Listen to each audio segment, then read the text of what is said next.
Fala galera, tudo bem com vocês? Bonitiu aqui na área. Hoje eu estou aqui em um vídeo solo contando com a participação da Seven Migration para mais um vídeo esclarecendo aqui as dúvidas de vocês sobre imigração. Mas antes de começarmos, já não se esqueçam de deixar o seu like, se inscrever aqui no canal, também deixar aqui nos comentários as suas dúvidas e tudo mais. Sem mais delongas, vamos para o vídeo.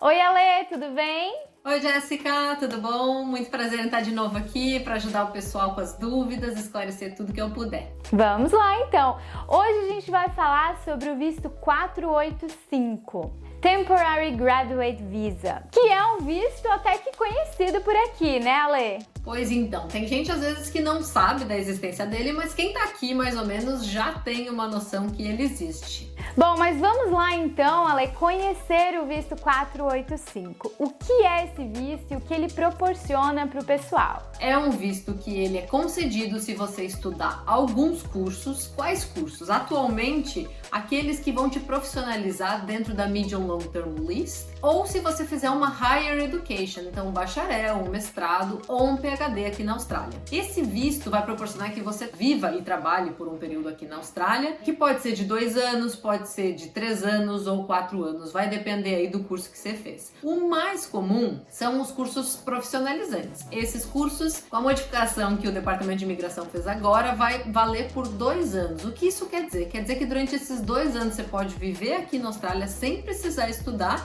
e trabalhar à vontade. E esses cursos, Ale, eles têm que ter algum requisito específico ou é só mesmo o tempo de duração deles? Esses cursos, eles precisam então levar para uma qualificação. Se for na Medium Long Term List, vai ser um stream do visto. Esse visto 485, o Temporary Graduate Visa, ele tem 2 streams. Então, no stream do curso que te profissionaliza, ele vai ter o stream Graduate Work. Esse Graduate Work precisa ter 2 anos de duração e ser o curso efetivamente que vai te profissionalizar. Agora, se você fez uma Higher Education, não importa se você fez, sei lá, um MBA aqui, vamos dizer, um mestrado, ou se você fez um bacharel numa área que não tem nada a ver com o que a Austrália quer. Aí você pode aplicar para o Stream Post-Study, independente de você estar na lista de imigração da Austrália. Em se tratando dos requisitos, né? Você comentou que precisa o curso pelo menos ter duração 2 anos. E com relação à carga horária, como é que funciona? Isso é muito relativo? Algo assim específico?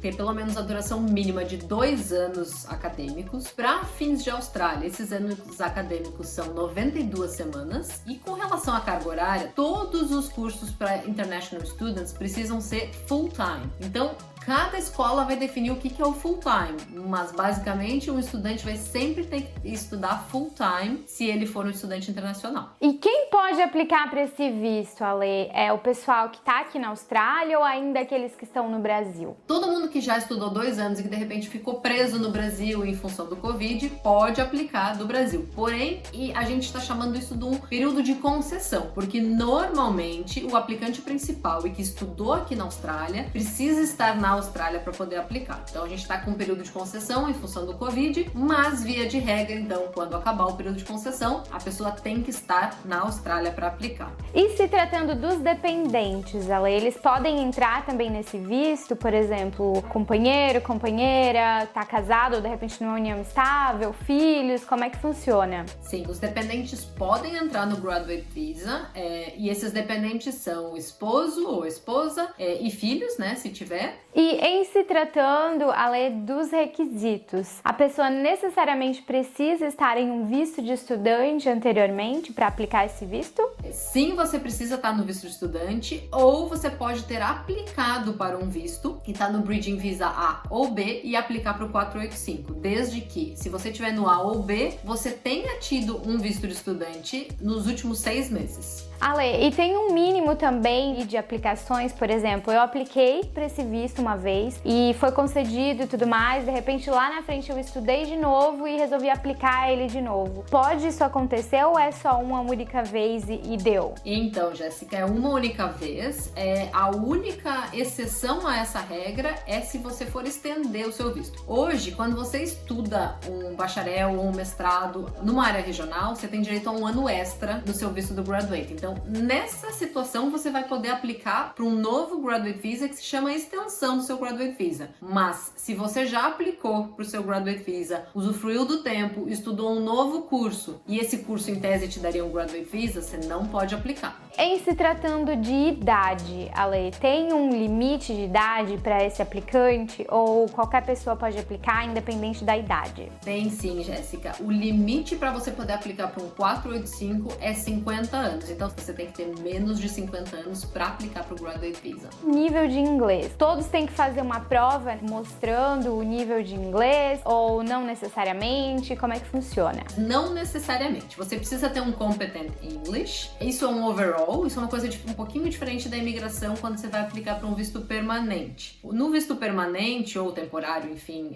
skilled, você precisa ter pelo menos um Competent English em cada um dos componentes lá do teu inglês. No Graduate Visa, você tem que ter um overall Competent English, mas cada um dos componentes pode ser vocacional. Então, por exemplo, no IELTS, se você tem que tirar o 6 do IELTS, o overall tem que ser o 6, mas você pode tirar no mínimo em cada banda 5. Se você tiver um passaporte dos Estados Unidos, do Canadá, da Irlanda, da Nova Zelândia ou da Inglaterra, você não precisa fazer essa prova, porque já vai estar, só pelo fato de você ter esse passaporte, eles vão entender que você tem um Competent English. Nesse visto, você precisa comprovar que você está numa condição ok de saúde, precisa fazer algum exame médico, ele exige que você tenha um plano de saúde ou você pode usufruir, por exemplo, do Medicare, que é o sistema público de saúde daqui. Quando você aplica para o visto 485, você tem que demonstrar que você tem um plano de saúde desde o dia da aplicação. É o Overseas Visitor Health Cover, tá? Diferente do Student Visa, que você tem que ter um Overseas Student Health Cover, nesse caso vai ser um Visitor. E você vai ter que sim fazer exames médicos após aplicar para o visto, para ver se a sua saúde está em dia mesmo. E também eles pedem antecedentes criminais nesse caso? Eles querem avaliar a sua índole ou como é que funciona? Um dos requerimentos desse visto é justamente você fornecer um Australian Police Check. Então você tem que ter isso antes de poder aplicar para o seu visto. E agora então, Ale, vamos falar um pouquinho do processamento desse visto. Como é que funciona? Nós temos que pegar alguma documentação relativa aos seus estudos, porque na verdade você só está aplicando para esse visto porque você concluiu aí o Australian Study, né? Requirement que eles falam, que são pelo menos 2 anos estudando na Austrália. Você tem que ter o plano de saúde, como a gente falou antes. Você vai ter que ter um Competent English Level. Você vai ter que mostrar que você completou seus estudos, que você passou em todas as disciplinas. Se você tiver algum dependente, você vai ter que mostrar documentos desse dependente. A partir do momento que você aplica, se você estiver num visto de estudante, vamos dizer, ele ainda não venceu, você vai continuar no visto de estudante. Aí quando o seu visto de estudante vencer, você vai entrar no Bridging Visa, que é o que vai permitir que você fique legal aqui na Austrália. Uma vez que você está no Bridging Visa, você vai ter que aguardar esse visto ser processado e aprovado. O processing time do 485, ele tá levando quase 1 ano para ser processado. Alguns estão levando 7 meses, mas a grande maioria quase 1 ano. É um visto que demora, mas isso pode ser uma excelente oportunidade de você conseguir mais experiência na sua área, para fazer a sua estratégia mesmo do visto enquanto você está nesse Graduate Visa. E enquanto essa pessoa tá no Bridging Visa, por exemplo, né, nessa transição, já vale as mesmas condições do visto seguinte, que seria o 485, ou ela ainda fica nas condições do visto de estudante? Uma vez que você tá no Bridging Visa, aguardando esse visto ser aprovado, então o visto de estudante já expirou, aí você pode trabalhar full time, normal, sem problema nenhum. Ah, legal. Então é realmente como você falou, né? Dá pra usar esse tempo como uma estratégia, né? Ale, você pode falar mais ou menos assim um pouquinho, uma estimativa, né, de custos. Quanto mais ou menos custaria esse visto? O departamento cobra para o aplicante principal R$ 1.680, para o aplicante secundário com mais de 18 anos R$ 840 e para o dependente com menos de 18 anos R$ 425. Mas além desses custos, você vai ter os exames médicos, você vai ter o plano de saúde para pagar e, muito importante, você tem que ter um police check para esse visto aqui da Austrália. Esse police check hoje custa $42. Já anotaram aí, pessoal? Essas dicas são importantes, hein? Mas lembrando que se vocês tiverem qualquer dúvida, deixem aqui nos comentários. Sigam também a Seven nas redes sociais. Lá eles estão sempre atualizando o pessoal aí com as informações frescas sobre imigração. Esperamos que vocês tenham gostado. Não se esqueçam de se inscrever, deixar o seu like, deixem nos comentários suas dúvidas. Não se esqueçam também de nos acompanhar nas nossas redes sociais, acompanhar a Seven Migration por lá também. Nós ficamos por aqui. Muito obrigada pelo teu tempo, viu, Ale? Obrigada eu, espero ter esclarecido a dúvida de todo mundo e até a próxima, gente! Nos vemos então no próximo vídeo. Tchau, tchau!